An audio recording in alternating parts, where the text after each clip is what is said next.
Hey everyone, welcome to the show. You guys may have noticed, I hope you have, that I try not to use hyperbolic language. I try not to use words like bombshell or explosive because I just don't believe in being dramatic.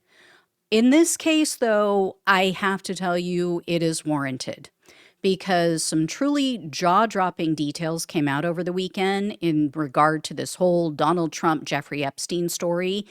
And it appears to be a flat out, blatant, wild cover up on Trump's behalf.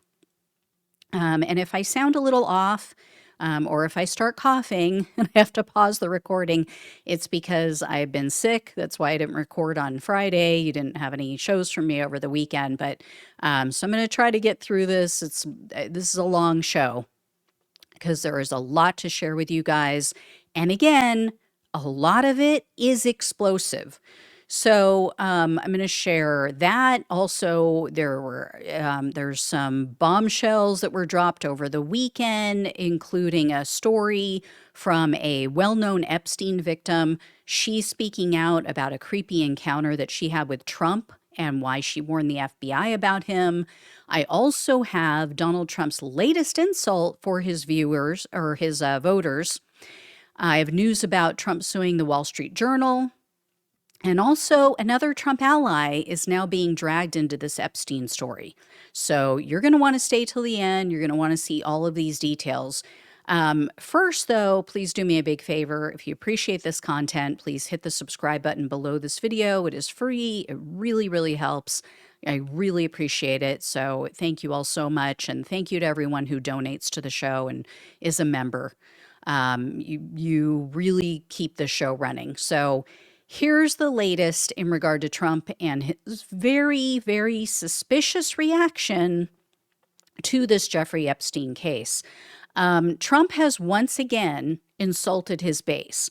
I think this is like the third time in just a week. On Saturday, Trump posted again on his failing social media site, quote, I have asked actually, I think I have it here. Let me bring this up for you guys so you can see. I have asked the Justice Department to release all grand jury testimony with respect to Jeffrey Epstein, subject only to court approval. First of all, that's BS, but anyway.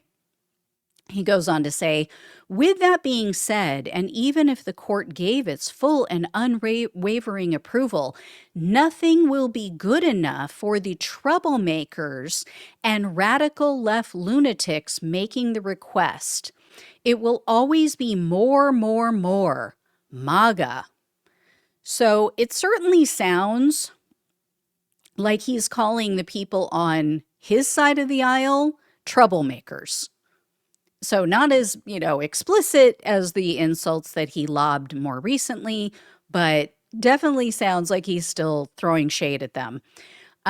So now his MAGA supporters, who want all child predators to be held accountable, they're troublemakers. So this, of course, comes as new details have been revealed about Trump and Epstein's relationship. And this damning story was published on Friday, and I don't think it got nearly as much press as it should have. So take a look at this. So it says that FBI agents told to flag Epstein files mentioning Trump senator claims. So it was reported that whistleblowers, or at least, people coming forward, informants came forward and informed Democrats that the FBI agents who were assigned to the Trump case, to the Epstein case to look over the files during this last 6 months, during the Trump term, that they were specifically ordered to search for and flag any Epstein documents that contain Trump's name. Well, now that allegation has been confirmed by a journalist who over the weekend spoke with several of her sources in the FBI. So I'm going to give you more of that in just a minute. But first, I want to share with you guys what Dick Durbin had to say. So he is the ranking member of the Senate Judiciary Committee. He sent letters to Pam Bondi, Kash Patel, and Dan Bongino on Friday, and he asked them questions about this directive that they supposedly gave to FBI agents who were sorting through the Epstein documents. So Forbes news outlet reports, quote, anonymous sources told Durbin's office that FBI investigators tasked with reviewing the Epstein documents were instructed to flag any records in which President Trump was mentioned. As part of a broader haphazard FBI review of the Epstein files that took place in March. So Durbin asked Bondi, Patel, and Bongino why they made this request, what they did with those flag documents, and if they kept a log of any of these documents. As we all know, they're not going to respond. If they do, it's going to be some BS answer. But this has now been corroborated. So additional government employees reached out to a journalist. She put out the feelers. Her name is Allison Gill. And she wrote this up in her Substack newsletter. So Gill said she reached out on Blue Sky. She asked, hey, any of you 1,000 agents, FBI agents who were assigned to review these Epstein documents, if you have information about this, please let me know. I will keep your name out of it. I will keep you anonymous. So apparently, and she has a Signal account. So she said, hey, my Signal channel is in my bio. You can reach me through there. So Gill said she received several messages, including one that was from a former analyst who was assigned to review this material. Now, this supposedly took place in March, or at least it started in March, the review. Here's some of the most damning details that they shared with her. So, and these are allegations again, this is supposedly like what she's saying she heard from them. But she said, quote, analysts were told to flag mentions of Trump by document and page number by logging them in an Excel spreadsheet. Then they'd hand in their spreadsheet at the end of their sometimes 24 or even 48-hour shift. But it's important to note that the agents were not told to flag Trump until later in a process that began mid-March. So what she said is these agents were given all kinds of directives. Like they were told to do one thing one day, then like it would change, later, and then it would change again. And sounded like it was just complete chaos, which, par for the course in Trump's administration. But she was also, here, let me take this off of, sorry guys. Let me take this off of the screen.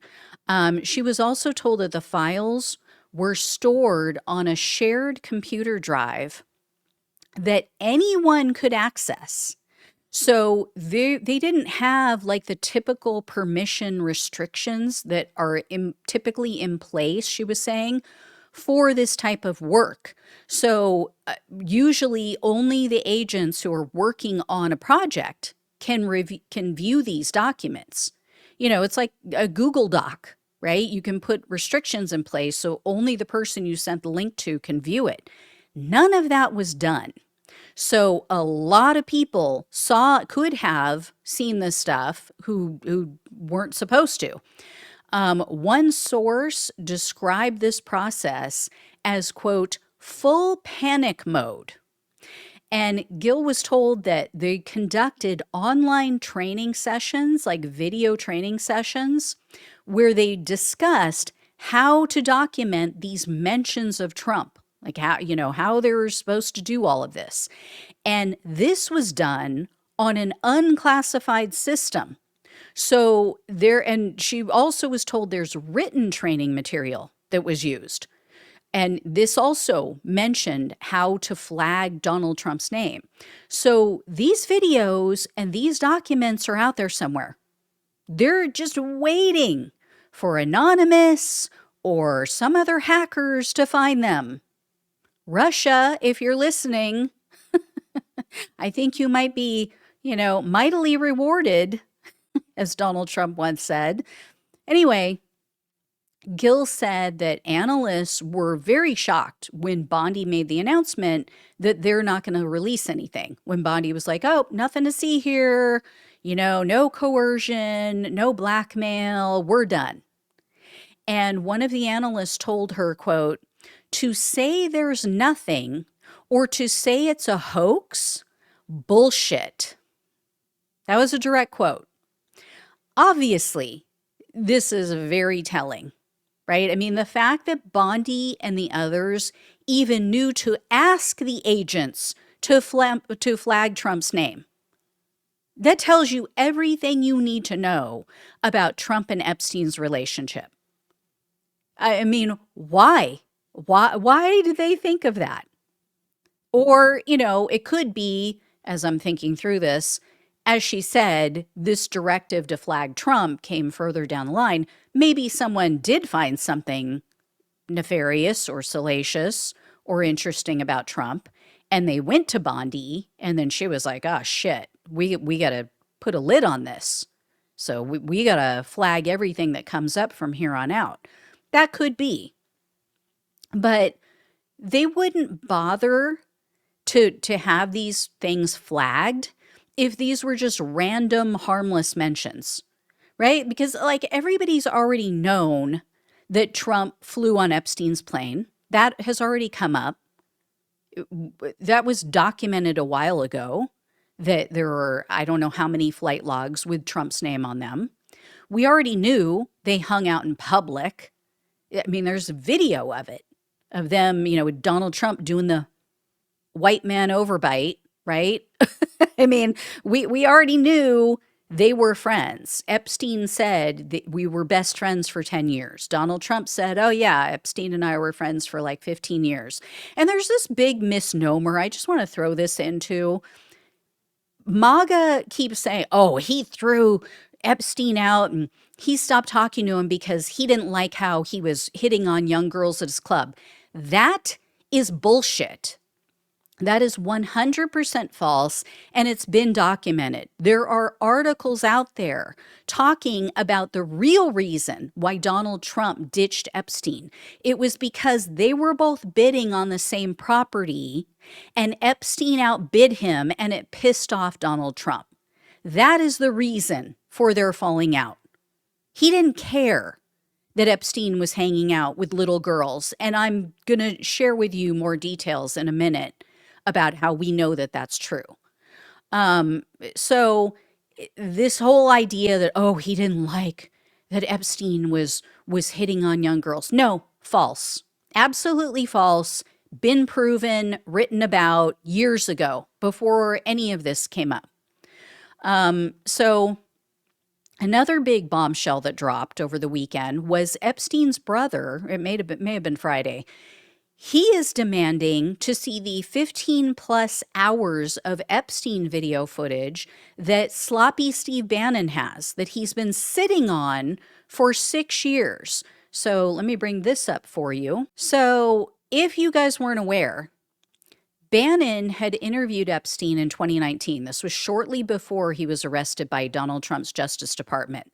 Now, my thought is, could those two things be related?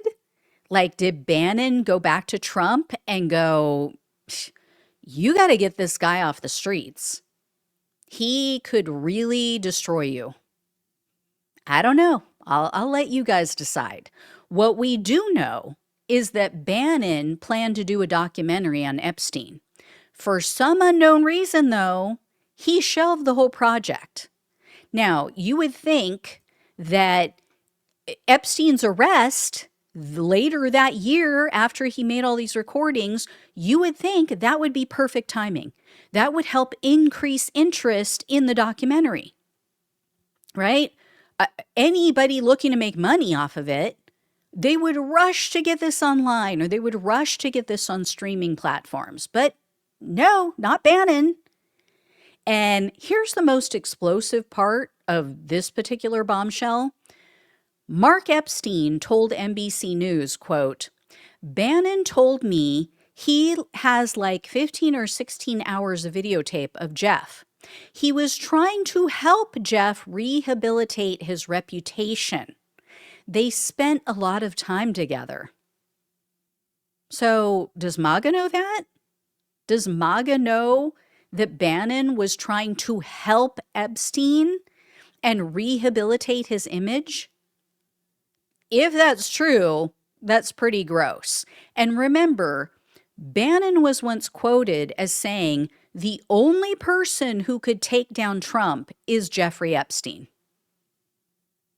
So is that why he was trying to help him? I don't know. Was Bannon using this as a ruse to find out what Epstein knows and cover it up for Trump? I don't know. But anyway, Bannon is now saying, oh, well, I'm going to release this documentary. It's going to come out as a 5-part series, and it'll be sometime early next year. Again, seems like now would be the perfect time. Seems like now would be the optimal time to release this footage, given all of the attention on Epstein. I don't know. Anyway, the next big story that popped off this last week was about the alleged note that Trump signed for Epstein's 50th birthday. So I'll bring this up. You guys may have already seen this, but here's the thing. I didn't think that this was really that big of a deal until I saw how Trump freaked out about it. So I just assumed like the type portion wasn't even written by Trump. Like it doesn't really sound like him, but it's definitely his signature at the bottom. It's the typical Sharpie signature of Donald Trump, and the outline of the naked woman around the type portion, that was also drawn with his signature Sharpie pen. Here's what raises flags for me. Trump could have easily explained this away.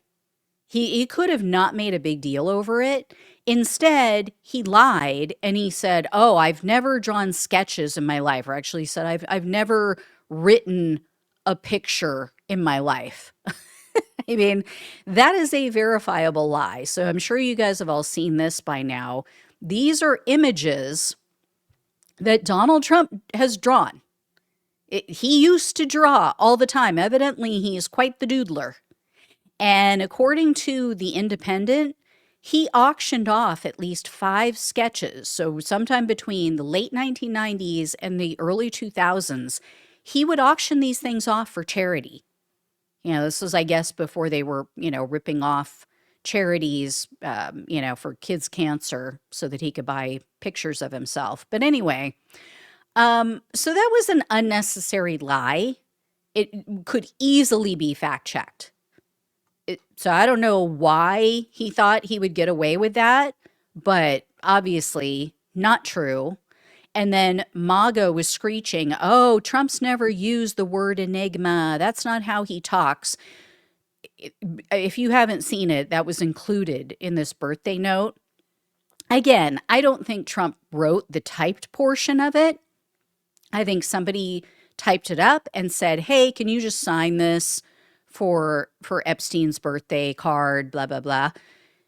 But there is a video of Donald Trump using the word enigma twice. He used it at a 2015 rally. So again, I don't think he wrote the typewritten portion, but he could have. What's funny to me is that Donald Trump's defenders are almost making the argument that he's either too illiterate or, he doesn't have the vocabulary to have drafted this birthday note. I mean, but what really sealed the deal for me was this next report. So this is an issue. Apparently, and I'll read the title for those on the podcast. It says, J.D. Vance flew to Montana for secret meetings with Rupert Murdoch and Fox News executives. So, I mean, this is just bizarre because this was not reported in advance. This was kind of a last minute trip as I'm understanding it. And as I'm sure you guys all know, the Wall Street Journal is owned by Murdoch and the Fox Corporation. So the timing of this meeting is really key because it's been reported that the Wall Street Journal had this birthday card the Epstein birthday card, they had it as of last Monday, maybe even earlier than that. But what happened was they didn't release it until later in the week. I think it was Thursday it came out because Trump tried to shut the whole story down. He threatened them with a lawsuit.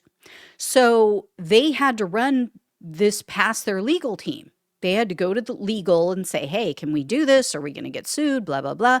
This is what we're hearing in the reporting. Well, this meeting between Vance and Murdoch took place on Tuesday. The Independent said that they're not sure what this meeting was about, but I would watch my back if I was Trump, right? I mean, it could be about the story. Like Vance may have flown out there to try to convince them not to run the story. But the other idea that popped into my head was, what if Murdoch wants to replace Trump? Because Trump is just too much of a liability and he's causing all kinds of problems in the media. He's causing all kinds of problems with the, economic conditions throughout the world and here in the US, in the United States, the tariff issue. What if he said to JD Vance, like, hey, look, Trump is too much of a wild card. He's bringing down the whole conservative movement. He's turning people against the party, especially independents, especially people who swung for him in 2024, who didn't vote for him in the past. We would prefer to have you at the helm. We think that you would be a much steadier hand. And so, any insider information you can give us, that would be awesome. Could be, right? Anything is possible. In any case, Trump is now suing the Washington Journal, or the Wall Street Journal. I was combining the Washington Post and the Wall Street Journal. So he is now suing them. He filed a lawsuit on Friday morning. He is asking for $10 billion because they published this story. So no way in hell that he wins this lawsuit. And I really hope that Fox takes it to court. I really do. I've never been on Fox's side before, but I hope they win this one because the discovery process is going to be incredible. I mean, Trump may not put things in writing. He's notorious for not doing that. Roy Cohn taught him well. Everyone around him does, though. So that should get really interesting. Next up, I have a brand new report from the New York Times. This just came out yesterday. This came out on Sunday. They spoke with Maria Farmer and her sister. Her sister's name is Annie. They were both targeted by Epstein and Ghislaine Maxwell. And Maria was the first victim to report Epstein to the FBI after she went to the New York Police Department in 1996, and they did nothing. They did nothing about it. So that tells you how long this sick SOB was getting away with this shit. He wasn't charged with trafficking until 2019. I mean, he was charged earlier than that, but then they dropped the majority of the charges, as you guys probably know. And then he got that slap on the wrist sweetheart deal in like 2008. And, he was given like 13 months in jail, but he was given a work release so he could leave every day. He was gone all day, came back at night, only had to sleep in the jail for 13 months. And they dropped the charges. Instead of trafficking children, it was like soliciting prostitution, like 2 charges. It was obscene. So according to Farmer, in 1995, Epstein said, hey, I need you to come over to my house. This was his New York mansion. I need you to come over and do some work for me. So Farmer says she shows up. Donald Trump is there wearing a suit. She's wearing running shorts because this was kind of a last minute thing. And Farmer said she started to feel scared because Trump was just staring at her legs.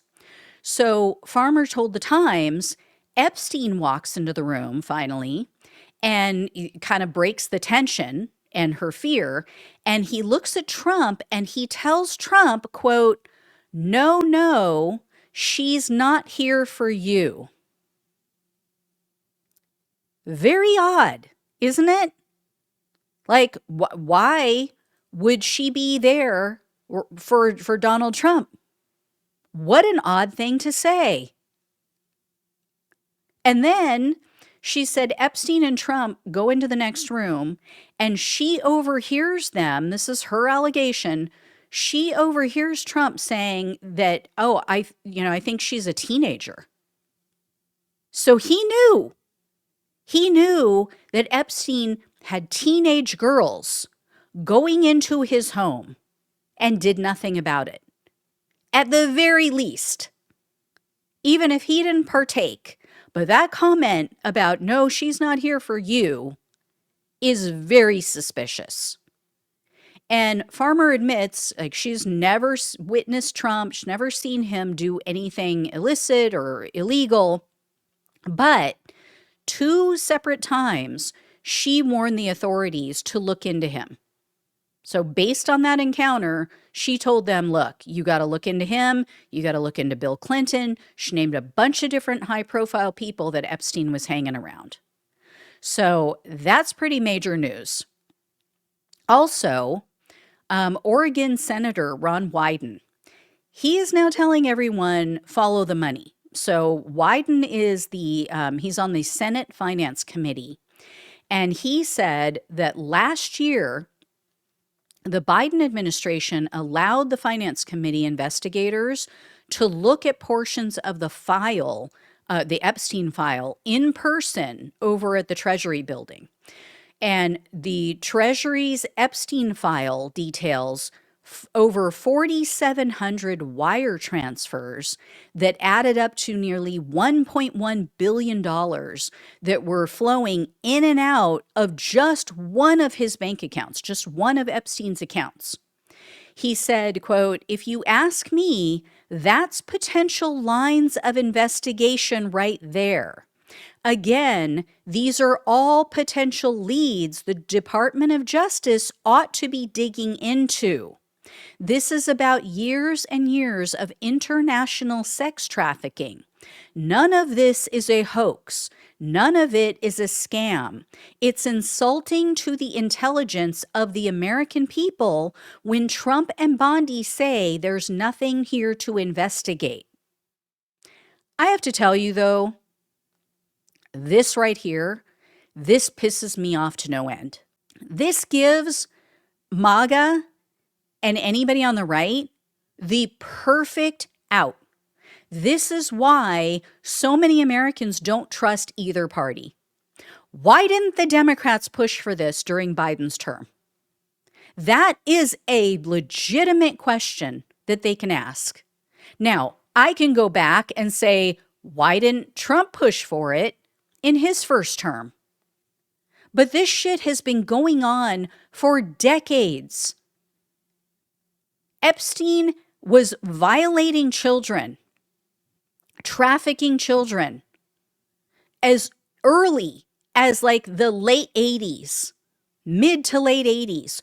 Why has not one freaking person in our government stepped up to stop this? And again, I go back to the Israel connection. That Epstein was supposedly, according to reports, this hasn't been proven yet, no definitive proof, but it has been reported that people have said he was working for Mossad. He was working for Israeli intelligence, and that's why he was doing this. That's why he was gathering all of these videos to blackmail world leaders on their behalf. So it leads me to believe, and I think any reasonable, logical person, an honest person, to believe that our leaders in our country, and I use the term leaders very loosely, their puppet strings are being pulled by the Israeli government. It's the only thing that explains why we don't have universal health care, but they do, and we give their country billions of dollars every freaking year, and we have done so for decades. We can't take care of our own people. We have children in our country who go to bed hungry at night, but they have health care. They have free health care in Israel, yet we are giving them billions of freaking dollars. Explain that to me. Explain to me how that makes sense and why that's okay with the American people. Why is that okay with our quote unquote leaders here in the United States? So that we can go help them commit a freaking genocide on the Palestinian people and go bomb other countries and get us involved in other wars. Are you kidding me? So, maybe if the Democrats had stepped up, maybe if they had shown a light on this, maybe if Ron Wyden had said something back then and pushed the Biden administration publicly to do this, maybe the Democrats would have won the presidency in 2024. Think of how many people voted for Donald Trump thinking that he was going to release the Epstein files.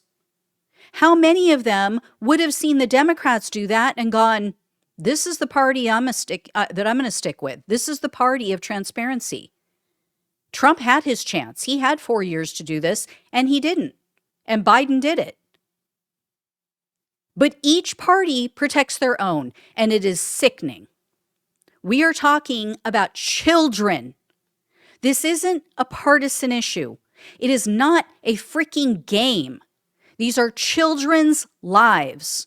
And if you don't know someone who has been affected, who has been a victim of abuse like this, you are so lucky, because I'll tell you something, it affects every single aspect of their life. It affects them till the day they die. It changes who they are. It destroys their relationships. It destroys their self-esteem. It destroys their ability to function as a whole human being. It makes them want to take their own lives. And it affects everyone around them, in their family, in their marriages. It is so harmful. It doesn't, for the perpetrator, they get off and it's over. They got what they want and it's over for them. And they move on, and they only give it a second thought for their own sick pleasure. The victim carries this for the rest of their lives, and it destroys them and eats them from the inside. And anyone who says, oh, I went through it and I'm fine, you know what? You are being dishonest. You do not even realize how it has affected you and every relationship you have. And I urge you to go get therapy. And I'm not saying that to be cruel. I'm saying it because people need to understand this is a lifelong sentence for the victim. So I'm disgusted by both parties in regard to this subject. I really am. And as someone who has covered this from day one of my channel, I find it appalling and heinous and unconscionable that both parties have allowed this to go on and allowed whoever it is that's pulling the strings to get away with this and destroy these girls' lives, all to protect whomever it is they're protecting. And the fact that Pam Bondi and Dan Bongino and Kash Patel and any other FBI agent out there who's keeping their mouths shut right now to protect Donald Trump, you are fucking disgusting. And whatever happens to you in this life or in the hereafter, you deserve. You deserve to burn in hell for all eternity. And anybody else who has covered this up. So anyway, guys, I absolutely will keep an eye on this. I will let you know as soon as I hear more. This is not over. It's not going away. Obviously, like the dominoes are falling and people are coming out of the woodwork, and it is only a matter of time. It's time. It is absolutely time. And the victims have said that too. They want this all to come out. All right. Thank you all so much for watching and listening. Please share this video with everyone you know so they understand what's going on and the magnitude and the seriousness and the consequences. Thank you all so much. Love you all. Take care. Talk with you soon.